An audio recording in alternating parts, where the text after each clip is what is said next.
పుట్టిన ప్రతి వ్యక్తి క్రిమినల్ కాడు. అలా అని క్రిమినల్ అయిన ప్రతి వ్యక్తి నేరస్తుల కుటుంబం నుంచి రాడు.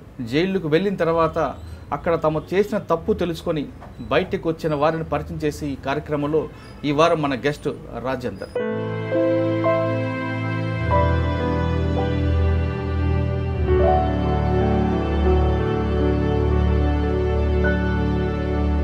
హాయిగా ఆటో నడుపుకుంటూ ప్రేమించి పెళ్లి చేసుకున్న రాజేందర్, ఒక పాపతో చక్కని కుటుంబం నడుపుకోవాల్సిన రాజేందర్ జీవితం సడన్గా జైలు జీవితం ఎందుకు మారింది? గత 8.5 సంవత్సరాల కిందట సురావు రజని అనే అమ్మాయిని లవ్ మ్యారేజ్ చేసుకుని చక్కగా ఉండే సార్, ఫ్యామిలీ హ్యాపీగా ఉండేవాళ్ళం.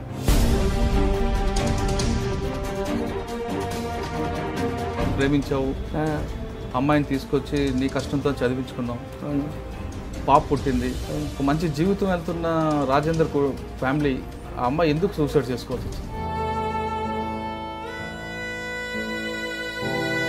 రాదు, నీ భార్యను ఏమన్నావా, చనిపోయింది నీ భార్య అంటే నాకు భయం అవుతుంది. ఏం జరిగింది అసలు, గిట్ల ఎందుకు చనిపోయిందని.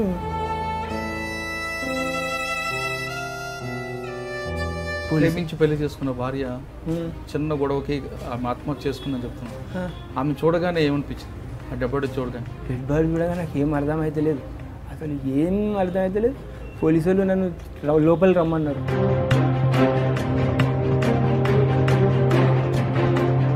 ఆ మరునాడే చనిపోయిన మరునాడు ఎస్ఐ దగ్గర పోయినా, సార్ నా భార్య డెడ్ బాడీ నాకు చెప్పండి సార్ అంటే,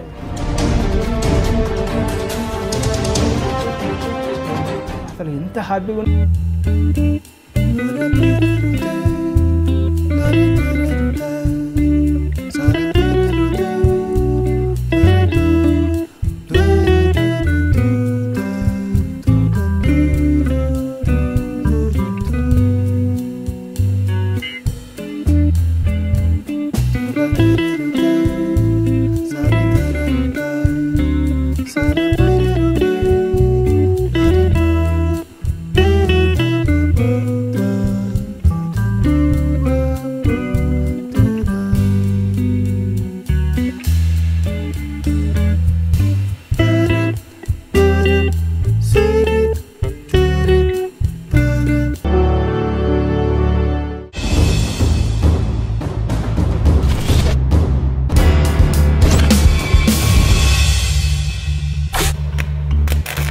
వెల్కమ్ టు క్రైమ్ కన్ఫెషన్.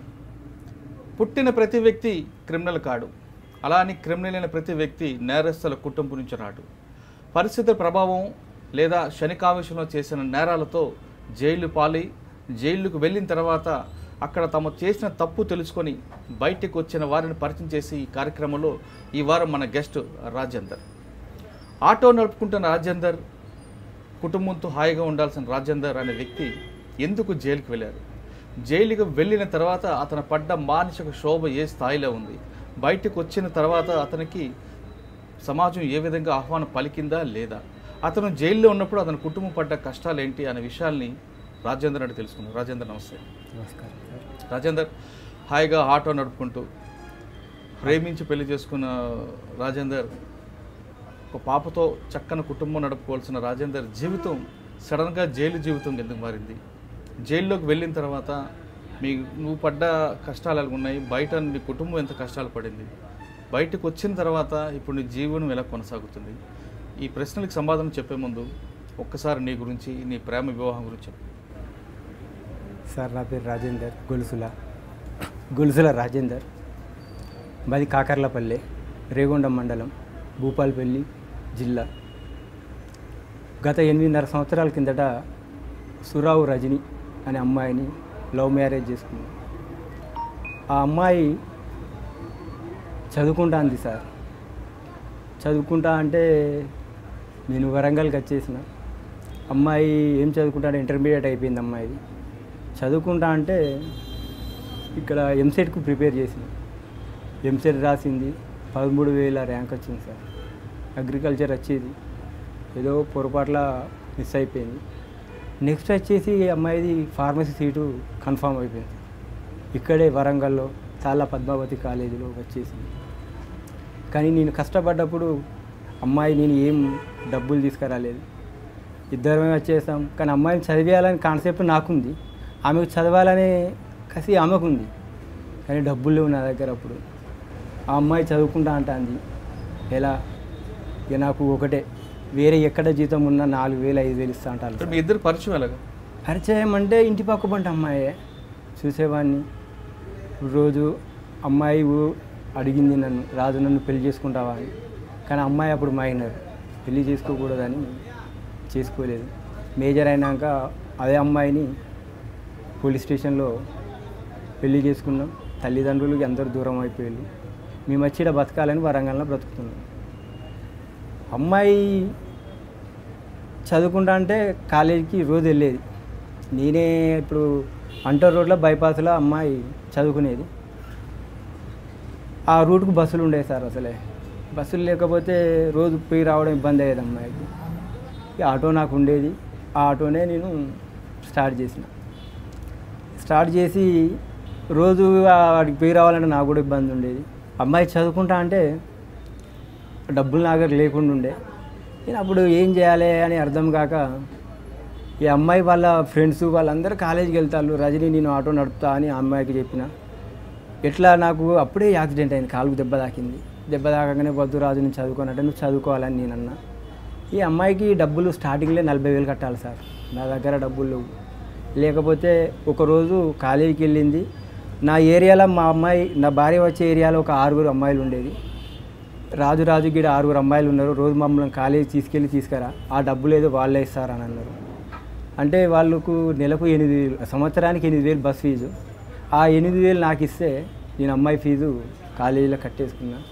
చక్కగా ఉండే సార్, ఫ్యామిలీ హ్యాపీగా ఉండేవాళ్ళం.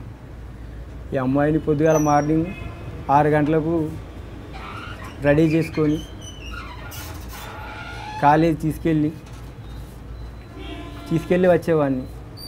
డైలీ అదే నాకు ఉండేది. కానీ సడన్గా ఈ అమ్మాయి సూసైడ్ చేసుకుని చనిపోయింది సార్. సూసైడ్ ముందు పాప పిల్లలు ఉన్నారు. పాప రీసెంట్లీగా నా కేసు అయి ఇప్పుడు 1.5 year అవుతుంది. పాప పుట్టాక సూసైడ్ పుట్టినాక అమ్మాయిది ఫార్మసీ అయిపోయింది. మళ్ళీ గ్రూప్ 2 అది ఒక 6 నెలలు అట్లా చదువుకుంది. మళ్ళీ కంప్యూటర్ కోచింగ్ ఒక 3 నెలలు చదువుకుంది. ఇక తీరా టైంలో అమ్మాయి నా చేతికి వచ్చింది. బాగుండే లైఫ్లో చనిపోవట్లా. నాకు ఇక ఏం అర్థం కాలే ఇట్లెందుకు జరిగింది అని. అంటే దానికి కారణాలు ఇక వేరే ఉన్నాయి సార్, వాళ్ళే అన్నీ. అంటే సూసైడ్ ఎందుకు చేసుకుంది? ఇద్దరు చెప్తున్నావు హాయిగా ప్రేమించావు, అమ్మాయిని తీసుకొచ్చి నీ కష్టంతో చదివించుకున్నావు, అవును, పాప పుట్టింది, ఒక మంచి జీవితం వెళ్తున్న రాజేందర్ ఫ్యామిలీ ఆ అమ్మాయి ఎందుకు సూసైడ్ చేసుకోవాల్సి వచ్చింది? వాళ్ళు నా దగ్గరికి రాలేదు సార్. పెళ్ళైన కంచెల్లి నా భార్య డెలివరీ అయినప్పుడు కూడా రాలేదు నా దగ్గరికి. మా భార్యకు డెలివరీ నేనే చేసుకున్నా సార్. ఆ పాపకు 10 రోజుల పాపకు నేనే స్నానం చేయించుకొని, నా భార్యకు నేనే స్నానం చేయించుకునేవాడిని. సడన్గా నా బిడ్డ బర్త్డేకు మా అత్తగారు వచ్చి అప్పుడు స్టార్ట్ అయింది సార్ నాది. అంటే సూసైడ్ ముందు రోజు ఏం జరిగింది మీ ఇద్దరు? ముందు రోజు ఏమైందని అంటే అమ్మాయి హైదరాబాద్కి వెళ్తా అంది. హైదరాబాద్కు వద్దు రజని, ఇప్పుడు పోయే కాన్సెప్ట్ ఎక్కడిది హైదరాబాద్కు వద్దు అని నేనన్నా. నేను వెళ్తా అన్నది. వద్దు అని అన్నలే. ఆ రోజు మా బాంబర్ది గారు మా ఇంటికి వచ్చిండు. ఏది నా భార్య వాళ్ళ చిన్న బాబు కొడుకు, వాడికి ఒక 1000 రూపాయలు ఇవ్వాలంటే వాడికి ఇచ్చేసినాక ఆ రోజు నేను మా మామగారి దగ్గరికి వెళ్ళాలి. ఎందుకంటే మాకు డబ్బులు రావాలి మా మామగారి దగ్గర నుంచి. నేను పోయి అడిగి నా భార్యను ఎందుకు ఇట్లా ఇబ్బందులు అయిపోతాను, మీరు ఇదేంది అని తెలుసుకోవడానికి నేను కాకర్లపల్లికి వెళ్దామని నేను రెడీ అయినా. ఆ రోజు నా బిడ్డ సండే రోజు, ఆ రోజు నా బిడ్డ నాన్న నేను కూడా వస్తానన్నది. అందువల్ల మా బాంబర్ది ఏమన్నాడు, బాగా తీసుకొని పోదాంపా అని మా బాంబర్ది అన్నాడు. అంతకుముందు ఒక చిన్న గొడవ ఏంది అన్నట్టు, వద్దు ఏందమ్మా ఈ లేనిపోని టెన్షన్లు నీకెందుకు, వద్దంట అంటే మీ అన్న పెళ్ళి చేయమన్నావు, మీ చెల్లె పెళ్ళి చేయమన్నావు, 2 పెళ్ళిళ్ళు చేసిన, ఇప్పుడు లేనిపోని రిస్క్లో పడుతుంది, వద్దు అని చెప్తే వినకుండా వాళ్ళకి డబ్బులు పెట్టిద్దివి, నీ హెల్త్ ఏంది, ఊకే గుండె నొప్పి వస్తుంది అని అంటివి. ఇవన్నీ తీసుకోవడం చిన్న డిస్కషన్ జరిగింది సార్. అమ్మాయి చాలా సెన్సిటివ్. నేను ఇక్కడి నుంచి వెళ్ళి మా బాంబరి నేను మా బిడ్డ ముగ్గురం వెళ్ళిపోయినాక ఇక మా మావ దగ్గరికి వెళ్ళిపోయినా. లేనిపోని దాని ఫైనాన్షియల్ ఎందుకు ఇరికిచ్చిళ్ళు, అది టెన్షన్ పడుతుంది. ఒక్కరోజు కూడా ఏంది అని అడగకపోతుంది, అది భయపడుతుంది అని వాళ్ళకి చెప్తానా. నా వెంబడి వచ్చిన మా బాంబర్ది బావ అక్కకు ఒకసారి ఫోన్ చేయమన్నాడు. చేయరా నంబర్ కానీ ఫోన్ ఇచ్చేసిన. వాడు ఫోన్ చేసాడు, లేపుతలేదు బావ అన్నాడు. ఎందుకు లేపుతలేదురా, అంటే పడుకోవచ్చు తీరా అని నేను మా భార్యను నేను ఇది చనిపోతా అనే ఆలోచన లేదు, పడుకోవచ్చు తీరా ఇప్పుడు లేపకు దాన్ని, మళ్ళీ నా బిడ్డ ఉంది కదా టెన్షన్ పడుతుంది కొంచెం ఆయనకు చేయరా అంటే అసలే ఫోన్ లేపుతలేదు. లేపకపోయే వరకు నాకు ఇక 6 అవుతుంది సాయంత్రం. ఆ పక్కపొంటి వాళ్ళు నాకు చాలా దగ్గర ఉండే, అక్క మా ఇంటిపై మా రజనికి ఒకసారి ఫోన్ ఇవ్వమని నేను అన్నా. వాళ్ళ ఇంటికి వెళ్ళిపోయే వరకు కథ వాళ్ళు ఏడ్చాలి. ఏం జరిగింది అక్క ఏం జరిగిందంటే వాళ్ళు ఏడ్చుడితోటే మళ్ళీ తర్వాత నా కాల్ బ్యాక్ వస్తాను. ఇక రాదు నీ భార్యను ఏమన్నావా చనిపోయింది నీ భార్య అంటే నాకు భయం అవుతుంది, ఏం జరిగింది అసలు ఇట్లా ఎందుకు చనిపోయిందని అనుకుంటున్నాను. నా వెంబడి మా బాంబార్ది ఇంకొక బాంబార్ది మా సడ్డకుడు ముగ్గురం ఆటోలో మా బాంబార్ది ఆటో నడుపుతాను. నాకు వెనక ఇక నాకు మైండ్ ఖరాబ్ అవుతుంది, ఏం అర్థమవుతలేదు నాకు ఇట్లా ఎందుకు చేసింది అని. ఇక నేను అలాగే వెళ్ళిపోతానా, ఇంటికి వెళ్ళిపోయే వరకు ఆమె చూడగానే నాకు ఇక అసలు ఏమో అది అవుతలేదు. ప్రేమించి పెళ్లి చేసుకున్న భార్య చిన్న గొడవకి ఆమె ఆత్మహత్య చేసుకుందని చెప్తున్నాను. ఆమె చూడగానే ఏమనిపించింది? ఆ డెడ్ బాడీ చూడగానే నాకు ఏం అర్థమవుతలేదు, అసలు ఏం అర్థమవుతలేదు. పోలీసు వాళ్ళు నన్ను లోపలికి రమ్మన్నారు. అరే చూడురా ఒకసారి అని అంటే మేడంతా నల్లగా ఉంది, ఇట్లా చేయి పెట్టి ఇట్లా అందామనుకునే వరకు ఆ ఎస్ఐ ఏంద్రా టచ్ చేస్తాను చంపిపోయావా అన్నాడు. నాకు కోపం. ఇక నా భార్య ఇంత మంచిగా చదువుకున్నా, ఈ పక్కపొంటి వాళ్ళు ఎవరిని అడుగు అసలు గొడవలేని ఇట్లల్లో అసలు చంపినామని అంటాను ఏందని ఆయన మీకు సీరియస్ అయిపోయిన వాళ్ళే రాంగ మా బాంబారి నాకేం చేసిండు. ఇక ఆ టెన్షన్కి ఇంత మంది తాగిచ్చిండు. బయట వాడిని పండబెట్టుల్లి వాడు వింటలేడు, వాడి భార్య పోయిన సైకోలో వాడు డిప్రెషన్కి వెళ్ళిపోయినట్టున్నదని ఎస్ఐ అన్నాడు. పాప ఆయన ఏం దెబ్బ కూడా కొట్టలే. బయటికి రాగానే మా బాంబారి నాయంబడి ఉండి మా చెల్లె తొందరపడింది కానీ మా బాంబారిది అన్నాడు, మా బావ దేవుడు అని వాడన్నాడు. మా అత్తగారు అందరూ ఫుల్గా నాకే ఉండే మా బిడ్డ తొందరపడ్డది అన్న మనసులో. మర్నాడు 10:30కు గతం మా విలేజ్ నుంచి ఇక రాజకీయం స్టార్ట్. ఎవరు నా భార్య వాళ్ళ మేనమావులు వాళ్ళ అచ్చుడు నువ్వు వాడి మీద కేసు పెట్టావా అని వాళ్ళను అన్నాడు. ఇక వాళ్ళు నా మీద స్టేషన్ పోయి డిమాండ్ చేసారు సార్ నన్ను, ఏమని ఒక 5 లక్షలు కావాలి, కేసు పెట్టే ముందు ఏమైనా మాట్లాడుకునేది ఉందా అని అన్నారు. దేనికి అని అంటే కన్నందుకు తల్లిదండ్రులకు 5 లక్షలు ఏమని అడిగింది సార్.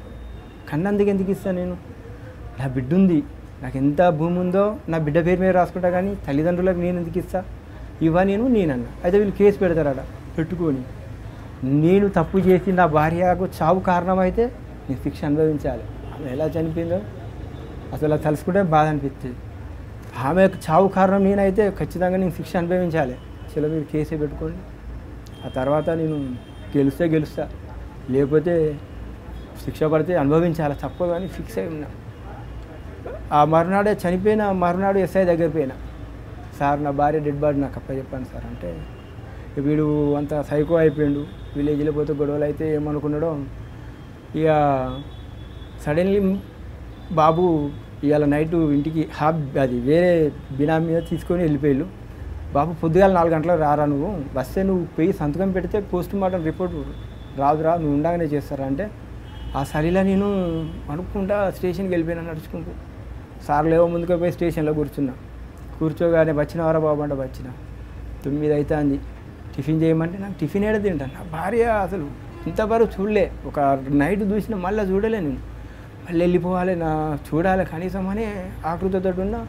ఎస్ఐ ఏం చేసిండు, 1-2 గంటలు 4 అవుతుంది, నన్ను మెడికల్ చెకప్ పంపిస్తాను, నాతో సిగ్నేచర్లు పెడతాను.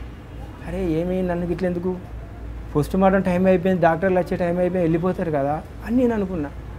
తీరా టైంకు కోర్టు తీసుకెళ్ళు సబ్మిట్ చేసిళ్ళు, నన్ను తీసుకొచ్చి జైలు వేసిండు. ఏ సెక్షన్ పెట్టారు? నా మీద 498A, 327, 306 red with 34 IPC DP act ఈ సెక్షన్లు పెట్టిళ్ళు. అందులో అమ్మా నాన్నను కూడా చేసిళ్ళు వాళ్ళు. నేను జైలుకు రాగానే నా భార్యను ఒక్కరోజు కూడా నేను వదిలిపెట్టలేను. 8.5 సంవత్సరాల పేరు మీద నా బిడ్డ నేను అసలు ఎంత హ్యాపీగా ఉన్న ఫ్యామిలీలో.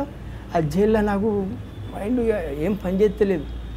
అయ్యా నా భార్య పదే నేను ఎటన్నా కిరాయి వెళ్ళిపోయినా ఉండేవాడిని కాదు, నా భార్య బిడ్డ ఉన్నది కదా అని ఇంటికి వచ్చేవాడిని. అలాంటిది 2 మాయమయ్యే వరకు నాకు ఇటు బిడ్డ లేదు భార్య లేదు, నరక యాదన. నాకున్న 63 రోజులే ఉన్న జైల్లో. మొదటి రోజు జైల్లోకి వచ్చిన తర్వాత ఒకవైపు ప్రేమించిన భార్య చనిపోయింది, ఆమె దహనం కూడా చేయలేని పరిస్థితులు ఉన్నాయి. సంవత్సరంన్నర పాప ఉంది, ఆమెను కూడా చూసుకోలేకపోయావు. ఆ పాప ఎక్కడుంది, భార్య ఎక్కడుంది అన్న రాత్రి కల్లోకి వచ్చినప్పుడు అనిపించింది. అయితే ఆ పాపని తీసుకెళ్ళాను కదా కాకర్లపల్లి, మా సొంతూరుకి వెళ్ళిపోయి మా మాతో మాట్లాడుతా అంటే ఈమె చనిపోయింది అనగానే ఆ పాప నాన్నే వదిలేసి వచ్చా. మేము ఇటే ఉన్నాం, అమ్మ నాన్న అందరు మా ఫ్యామిలీ అంతా ఇటే ఉన్నాం. డైరెక్ట్ నీ స్టేషన్ పోవడంతో తీసుకొచ్చి జైలు వేసిళ్ళు. పాప వాళ్ళ దగ్గర ఉండిపోయినలే. మా పాప ఏం చేస్తుంది, అసలు నన్ను వదిలిపెట్టి ఉండేది, అది ఒంటరిగా ఎట్లుంటుంది, అమ్మ లేదు, అది ఎంత ఏడుస్తుందో అని ఇదే బాధ నాకు. ఇటు తల్లి లేక ఇటు నేను లేక అది ఏడుచుడు, ఇటు నా భార్యని మర్చిపోకపోవడం. నాకు జైల్లో ఒక మానసిక వ్యాధిలాగా అది ఒక డిప్రెషన్గా వెళ్ళిపోతాను నేను. ఏంది అసలు నాకు గిట్లేందుకు జరిగింది, నా భార్య గిట్లేందుకు చేసింది, చేతికి అందించిన భార్య గిట్లా ఇవ్వే, నా బిడ్డలన్నా ఆలోచించలేదా, అసలు నేను ఏమన్నా అమ్మాయిని కష్టపెట్టాను. మంచిగా చదువుకున్నది, ఒక మంచిగా ఫార్మసీ అయిపోయింది, అన్నీ మంచిగా దాని సర్టిఫికెట్లు అన్నీ చేతికి వచ్చినాయి, మంచిగా మెడికల్ షాప్ పెట్టాలని ఒక కాన్సెప్ట్ మంచిగా ఉన్నాం. ఇట్లెందుకు చేసుకున్నది అనేది ఇదో ఆలోచనగా. ఇక వీళ్ళు అప్పుడప్పుడు మా తమ్ముడు ములాఖాత్ వచ్చినప్పుడు ఏమైందిరా ఏం జరుగుతుందిరా బయట అంటే, మా అత్తగారు ఇంటి పక్క పోంటే కదా రోకల బండలతో కొట్టి చంపి ఏదో కుర్చీ మీద నిలబెట్టి గొంతు నలిమి కుర్చీ మీద నిలబెట్టి కుర్చీని తన్ని వచ్చిందని విలేజ్లో వాళ్ళు చెప్తారు. పెట్టిన కేసులో 306, ఆ కొట్టి చంపితే నా మీద 302 అది కావాలి.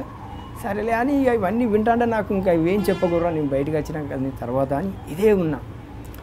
నా బిడ్డను ముళ్ళకాతుకు తీసుకురాకండి రాక, దాన్ని చూస్తే నేను బ్రతకలేను రాక, నా వల్ల కాదు. అసలు జైల్లో నేనున్న 50 రోజులు డే అండ్ నైట్ నిద్రపోతలేను, ఈ ఆలోచనతో అదైపోతుంది.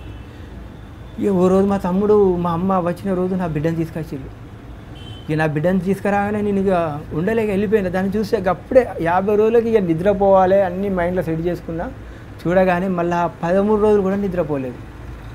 బయటికి వచ్చిన మా అమ్మ వాళ్ళు విలేజ్లో ములాఖాత్లో పాప మిమ్మల్ని చూసినప్పుడు ఏమన్నా, ములాఖాత్లో మీ పాప మిమ్మల్ని చూసినప్పుడు ఏడుపు కాదు, అసలు నా బిడ్డ ఎలా ఉండాలి, అంత బాగున్నమ్మా. ములాఖాత్ తీసుకురాగానే అసలు ఏంది నా బిడ్డ పరిస్థితి ఇట్లా అయిపోయింది అని అసలు ఏం అర్థం కాలేదు సార్ నాకు. అసలు ఆ జాలీలోకి వెళ్ళి అమ్మాయిని చూస్తే నాకు ఇక బాధ కాదు ఇక, అది నాకు చెప్పలేనిది కాదు, అంత ఘోరం అనిపించింది సార్ నాకు. అది ఈ జైలు నుంచి వెళ్ళి బయటికి వెళ్ళా. వాళ్ళు మా బిడ్డను కుట్టేవాళ్ళట. కుడతా అంటే ఇక మా వాళ్ళ నుంచి వెళ్ళి మా అమ్మ దగ్గరికి వచ్చేసి, మా అమ్మ దగ్గర నుంచి వెళ్ళి ఇక ఇండియం ఉన్నది. నేను డైరెక్ట్ జమ్మికుంటా మా తమ్ముని దగ్గరికి వెళ్ళిన. నా బిడ్డ ఫస్ట్ నా దగ్గర రాలేదు సార్, నా దగ్గరికి భయపడుతుంది. నా గురించి ఏమని చెప్పి మాత్రం మీ నాన్న కొట్టి చంపేసిండు అట్లా అంటే, నా బిడ్డ చెప్తాంది ఏమని, మా పవన్ మామ వచ్చిండు, చికెన్ వండినాం తిన్నాం, ఇద్దరాగం తిన్నాం, బాయ్ చెప్పినాం వచ్చేసినామంటే కాదు గిట్లా అని నేను చెప్తా అంటే నా మీద ఒక అదో రకంగా చెప్పి నా బిడ్డకు. ఆ ఫస్ట్ పోడుతోటే నా బిడ్డ నువ్వు ఎందుకు వచ్చినావు అని డైరెక్ట్ అన్నది సార్ నా బిడ్డ. అరే ఏంది నా బిడ్డకి ఇట్లా అన్నది అని ఇక నాకు ఏడుపత్తాంది. కానీ నా బిడ్డ వాళ్ళు ఏడుపులు అవన్నీ విని దానికి కూడా డిప్రెషన్కి వెళ్ళిపోయింది. ఏడవకుండా ఏంది నాన్న అంటే లైట్ బంద్ చేయాలంటే బంద్ చేసింది, పడుకున్నది. పడుకున్నాక 3 గంటలకు లేచింది. నేను పడుకున్నప్పుడు ఎప్పుడు నా బిడ్డ షాత్ మీదకి వచ్చి ఇలా అని ఆడుకునేది. ఫస్ట్ దగ్గర అంది నాన్న అనుకుంటూ వచ్చి పడుకొని ఇట్లా ఆడుతాను. ఏడుపు వస్తాను సార్ నా బిడ్డ. ఇట్లా అన్నదంటే నాన్న చలి పెడుతుంది మంట పెట్టవా అని అంటే, సరే పా బిడ్డ అని 3 గంటలు లేచిన మంట పెట్టిన, కూర్చోబెట్టి చలి కాగుతున్నా. నాన్న అమ్మో నువ్వు అక్కడ బొంద పెట్టిల్లు తీసుకొద్దాంపా నాన్న అంట. నాన్న ఇప్పుడు రాదు నాన్న అని అంటే వింటలేదు అసలే. పాపంబా అమ్మ నాడ బొంద పెట్టిల్లు తీసుకొని వద్దాంపా అని అంటాను. అరే ఇప్పుడు ఏం చెప్పాలా నా బిడ్డకు, ఏం అర్థమైతే లేదు. సరే అమ్మ కాలేజీ పోయి కొంచెం వెనక మళ్ళీ 1 గంట తర్వాత నాన్న అమ్మకు ఫోన్ చేయి, కాలేజీ పోయి తీసుకొద్దాంపా, అమ్మకు ఫోన్ చేసి మాట్లాడు నాన్న అంటే ఏడుంది అమ్మ, లేదు నాన్న ఎటో వెళ్ళిపోయింది, కాలేజీకి వెళ్ళిపోయింది అని 1 రోజు అబద్ధం ఆడిన, 2 రోజులు అబద్ధం ఆడిన. అసలు ఇక ఏం లేదు. ఇక తనకు ఏం చెప్పాలని అర్థమైతే లేదు. ఈ అమ్మాయిని తీసుకొస్తే నాన్న ఇక్కడనే కదా కాలేజ్ అమ్మది, ఇక్కడే కదా నాకు అక్షరాభ్యాసం చేసేది, మన ఇంటికి పోంపా నాన్న, ఈడ వద్దు నాన్న అంటే ఎక్కడ తీసుకెళ్ళాలి, నా ఇంటికి వెళ్ళాలంటే ఆ ఇల్లుని చూస్తే నాకు భయం అవుతుంది. నా భార్య ఓకే ఇక గుర్తుకొస్తుంది. ఏమీ అర్థం కాక ఇక కొంచెం ఒక 70-80 రోజులల్లో కొంచెం మార్పు అనేది వస్తుంది. కానీ నా బిడ్డ చెప్పట్లేదు. ఇక అదే నాకు చెప్తాను నాన్న మనకు అమ్మ మోసం చేసింది కదా, ఇచ్చిది గిట్ల ఎందుకు చేసింది నాన్న, ఏమన్నాం నాన్న ఆ రోజు మనం అన్నం తిన్నాం వెళ్ళిపోయినాం అని ఇదే అంటాను. అందువల్లే ఇక ఏం చెప్పాలి నా బిడ్డ కాదు, నాకే ధైర్యం చెప్తాను. ఇంకా నేను కుమిలి చచ్చిపోతాను. దాన్ని చూస్తా అంటే మంచిగా ఉండే అమ్మాయి అసలు ఇట్లా అది ఎందుకు అయిపోయిందనే ఇదో బాధ. ఇక నా మీద అప్పుడు బెయిల్ మీద రాగానే కండిషన్ బెయిల్ ఉండే. కండిషన్ బెయిల్ మీద జమ్మికుంట నుంచి వెళ్ళి గీసుకుంటకి వెళ్ళాలి సార్. నేను నా బిడ్డగా నేను వెళ్ళిపోయినా ఇక నా దగ్గరకు వచ్చేసింది కదా, ఇక నన్ను వదిలిపెడతలేదు నా బిడ్డ. నేను కూడా వస్తాపా అని ఎస్ఐ దగ్గరికి వెళ్ళిపోయినా ఎవరు అంటే నా బిడ్డ సార్ అని అంటే ఓకే రా అనేది. ఇక నేను నా బయటికి వచ్చినాక నేను బ్రతకా అనే ఒక కాన్సెప్ట్ ఉండే. ఇంత చేతికి వచ్చిన అమ్మాయి, ఇంత ఇష్టపడే అమ్మాయి, నా బతకద్దని చచ్చిపోవాలనుకున్నా సార్. ఇక నేను ఇక ఏంది ఎస్ఐ జైలేసుడు, ఎస్ఐ దగ్గర పోయి అడగాలని అనుకున్నా. ఎస్ఐ సిఐ దగ్గర తీసుకెళ్ళి సార్ వీంది ఒక స్టోరీ డిఫరెంట్గా ఉంది సార్, ఇప్పుడు ఒక షార్ట్ టెంపర్ లాగా ఉన్నాడు కానీ వాడి భార్య ఇట్లా చేసిందని చెప్తే ఏం చేస్తావు మరి నీ ఇష్టం ఎలా ఉంది అని ఆయన అన్నాడు. అన్నలేక వీళ్ళు ఏం చెప్పేది నాకు ఏం వినబడతలేదు. ఎవరు ఏం చెప్పినా నా ఆలోచనకి నా భార్య మీదకి వెళ్ళిపోతుంది. ఇక నువ్వు మాట్లాడేది ఇట్లా వింటా చూస్తానా, నా ఆలోచన అంతా నా భార్య మీద నా బిడ్డ మీద. ఆ ఎస్ఐ ఉండి అరే బాబు నీకు ఏం కాదురా, నువ్వు భయపడకురా. ఇక ఆయనకు అర్థమైంది వీడు బ్రతకలేడు, వీడు చనిపోతాడు అనేది ఆ ఎస్ఐ అర్థం చేసుకున్నాడు. ఆయన ఏమంటున్నాడంటే నీకేం కాదురా, వాళ్ళు తొందరపడి నీ మీద కేసు పెట్టిల్లు కదా, నీకు నేనున్నా, నీ బిడ్డకు నేనున్నా, ఏదంటే అది అని ఆయన అంటాడు. అయితే ఎస్ఐ నా ఊరోళ్ళు అందరూ నేనే చంపినని అంటారు, ఈ ఎస్ఐ ఏం కాదని నేను అంటాడు. అని నేను ఇదే ఆలోచనలు ఉన్నా. తీరా టైంకు ఒక ట్రక్కు నడిపేశారు. ఇక ఆటో పక్కకు పెట్టేసిన ట్రక్కు నడుపుతానా, చేతుల్లో పైసలు ఏమి లేవు. నా బిడ్డ ఏదంటే అది తీసుకొచ్చేటోని, నాన్న ఒక 10 రూపాయలు అంటే నా దగ్గర 10 రూపాయలు కూడా లేవు సార్. ఇంకా ఏడుపు వస్తుంది, ఇంకా 10 రూపాయలు ఏదైనా పని చేయాలి ఇక, లేకపోతే తప్పదు అని ఆ ట్రక్ మీద పోయేవాడిని వచ్చేవాడిని. 100-200 వస్తే నా బిడ్డకు నేను అంతే. ఇక అప్పటి వరకే ఇక తీరా టైంకు నేను ఎలా చనిపోవాలి, ఎట్లా చనిపోవాలని ఇదే ఆలోచనలోనే ఉన్నాయి. ఇక అటు బండి నడుపుకుంటూ డబ్బులు వస్తానే ఎట్లా చనిపోవాలి ఏంది, సూసైడ్ ఊరేసుకుంటే అంటే నా భార్య ఊరేసుకుంటే నేను వేసుకోకూడదు. ట్రైన్ కింద పడాలనుకుంటా, ట్రైన్ కింద పడితే నా బాడీ ముక్కలు కానీ. దానికి ఇక నేను నాలెడ్జ్ బాగుంటుంది, వెబ్సైట్లన్నీ ఇక సెర్చ్ చేసిన పెయిన్లెస్ సూసైడ్ చేసుకోవాలి, ఇక చచ్చిపోవాలి. ఇక నేను కానీ ఆ టైంలో మీ పాప గుర్తు రాలేదు నాకు అస్సలేదు. ఇక నా మొత్తం పాప మీద ఫోకస్ చేయాలి, ఇక మొత్తం నా భార్య మీదనే ఫోకస్. ఇక నేను పెయిన్లెస్ సూసైడ్ చేసుకోవాలి ఎలా అనేది ఇక దానికి ఇక ప్లాన్ చేసుకొని చనిపోదాం అనుకునే మూమెంట్లో ఎస్ఐ ఒకసారి ఫోన్ చేసి బాబు ఎక్కడున్నావు రారా అన్నాడు. వెళ్ళిపోయాక మళ్ళీ ఇదే చెప్తాడు, అరే ఏం కాదురా నీకు, నీ బిడ్డ నేనున్నా, నీ బిడ్డ ఏం చెప్తాను అంటే నా బిడ్డను తీసుకుపోయి స్కూల్లో జాయిన్ చేసిన. కానీ ఇక ఏం అర్థమైతే లేదు, నీ బిడ్డకు స్కూల్ ఫీజు ఎంతరా అన్నాడు. 12,000 అట సార్.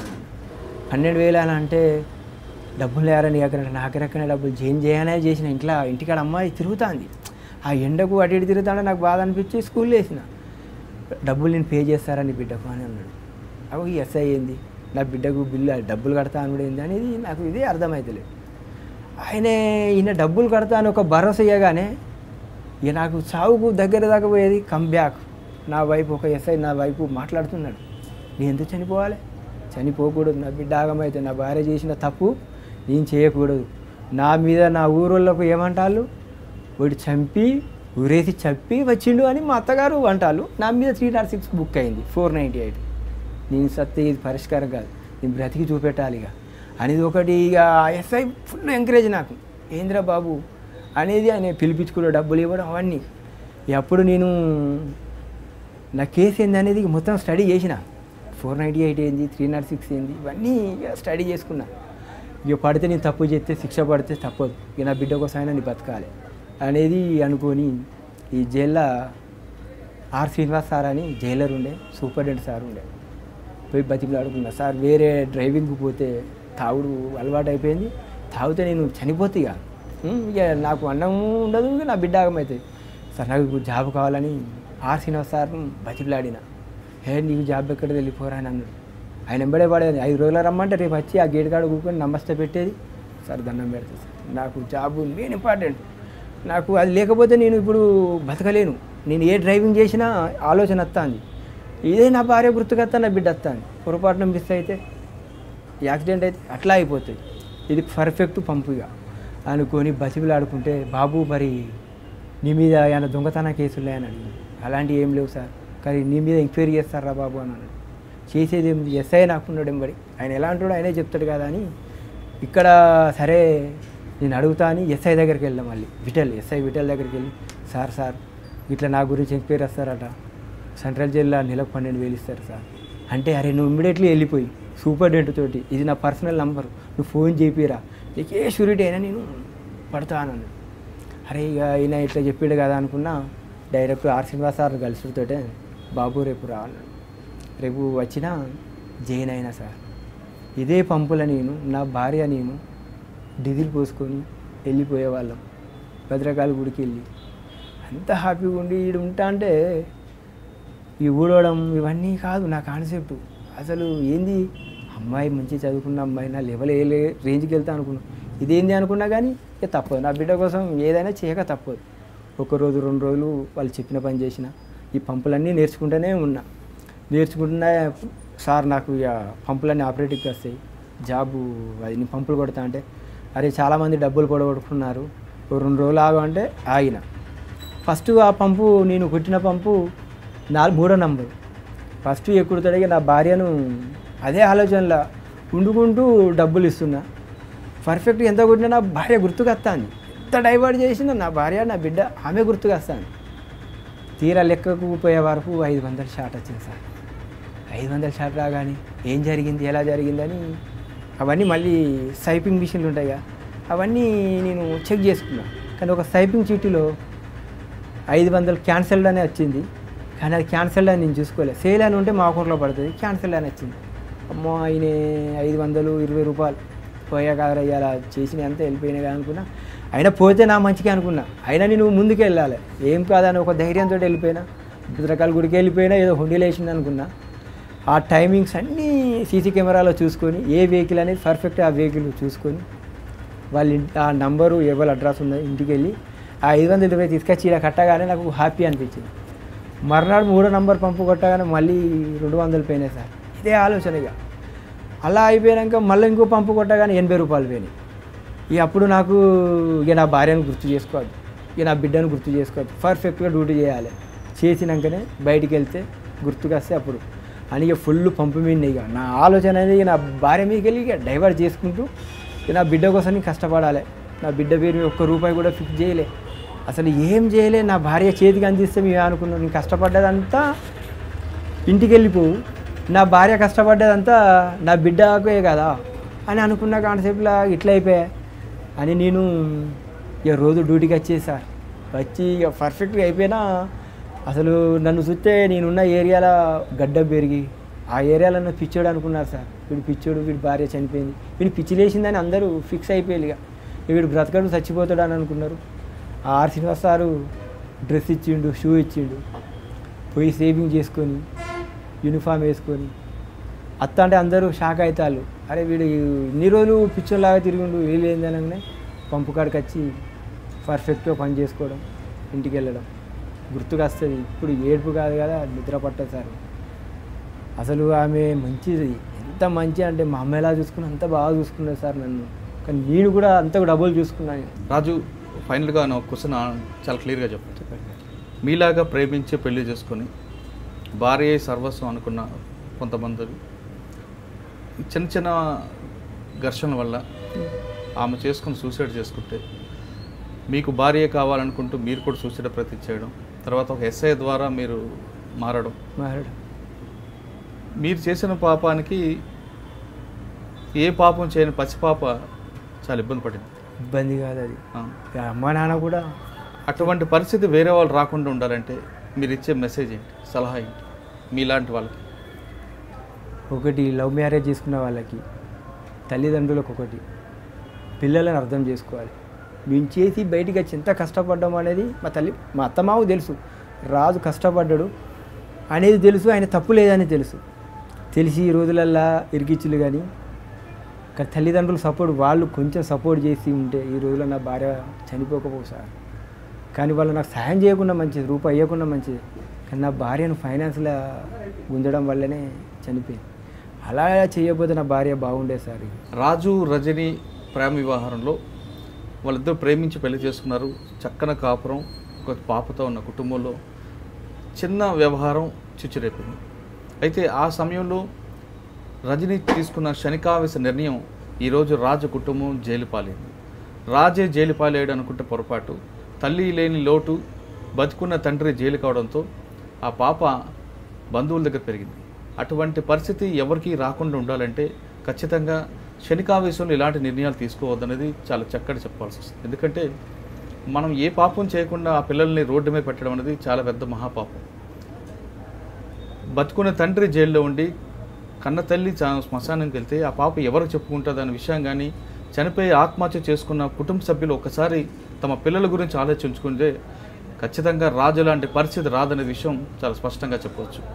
ఇది ఈ వారం రాజుతో ఎక్సలెంట్ ఇంటర్వ్యూ. వచ్చే వారం మరో గెస్ట్తో మళ్ళీ కలుద్దాం. అంతవరకు నమస్కారం. For more videos, subscribe to iDream. And loads of fun entertainment and content, do watch iDreams. Do subscribe iDream Media. దయచేసి iDreamsకి మీరు సబ్స్క్రైబ్ చేయాల్సిందిగా నేను కోరుతున్నాను. I am Dr. Nayak, DT Nayak. For more videos, please subscribe to iDream. Please subscribe iDream News. Please subscribe iDream. Please subscribe iDreams. మీరు చూస్తున్నారు iDream News.